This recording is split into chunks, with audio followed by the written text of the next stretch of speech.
Jacobson here. Welcome to my channel, eJazz Studio, unlocking endless bebop vocabulary with a single exercise. This is the single foundational exercise that instantly started developing my jazz vocabulary almost 30 years ago, and it still continues to be an exercise I work on. I call it the glue because it connects to all different approaches in jazz improvisation. It helps you navigate your instrument and it easily blends with modern approaches. It's a simple, systematic 4-step method.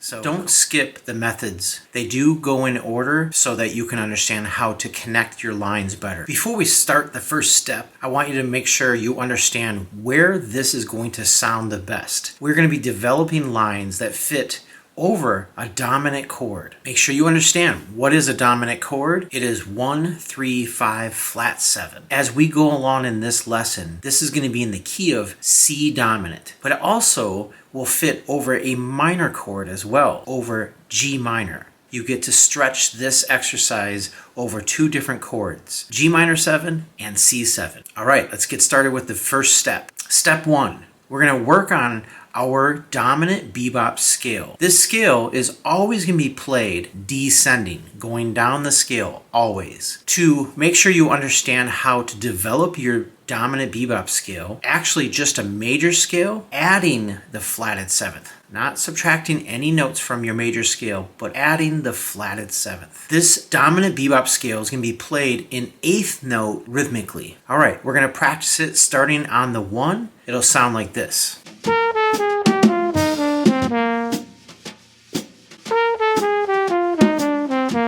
Now, you get to descend on the 3rd, the 5th, and the flatted 7th of this dominant bebop scale. If you start on the 3rd, the 5th, or the flatted 7th, you do not need to change the scale in any way. All right, let's practice it. Here's the 3rd.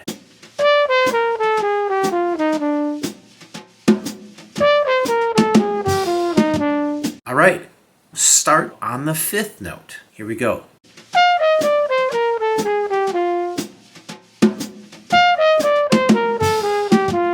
All right, last, you're going to start on the flatted 7th of the dominant bebop scale, descending. Here we go.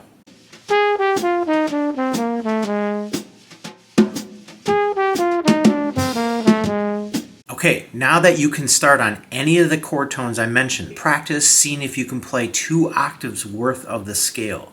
All right, step 2. Now we are going to deal with dominant arpeggios. We are only going to play them starting on the 3rd, the 5th, and the flatted 7th, grouped in 4 notes, separated in thirds. If we were in C7, we're going to build an arpeggio starting on E. The notes would be E, G, B flat, and D. All right, let's try to play it.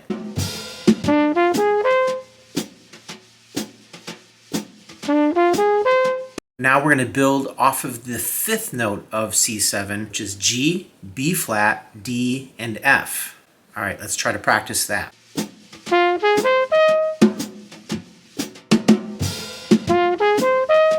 And lastly, the arpeggio starting on the flatted 7th. The notes will be B flat, D, F, and A. Let's practice that.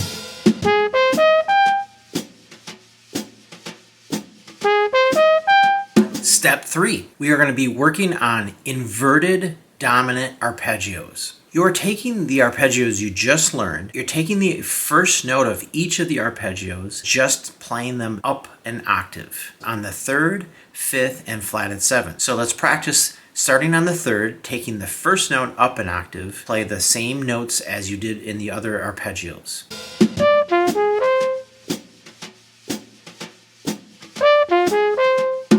All right, let's try to practice on the 5th, taking the first note up an octave.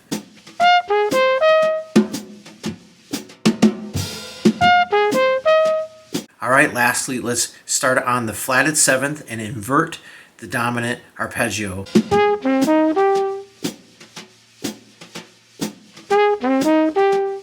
Step 4, enclosures. We're going to work enclosing around the 1, the 3rd, and the 5th. To go around the 1, you're going to go a half step above the 1 and a half step below the 1, and then you get to play the 1. Let's practice that.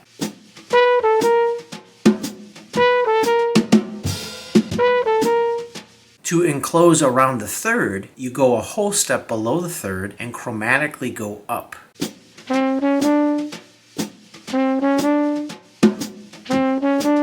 And lastly, enclosing around the fifth, you go a half step above the fifth and a half step below, and then you get to enclose on the fifth.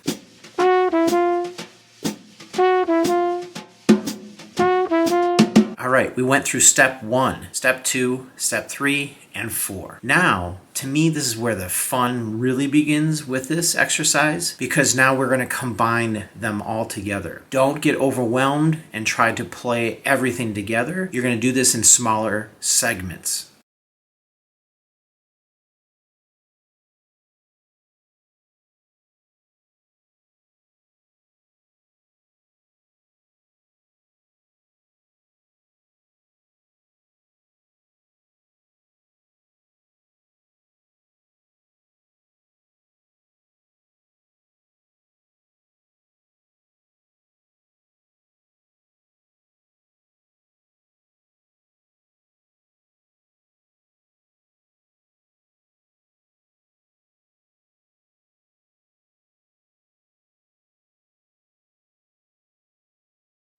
If you're looking for more details with this concept, I have a book I wrote called How to Play Bebop.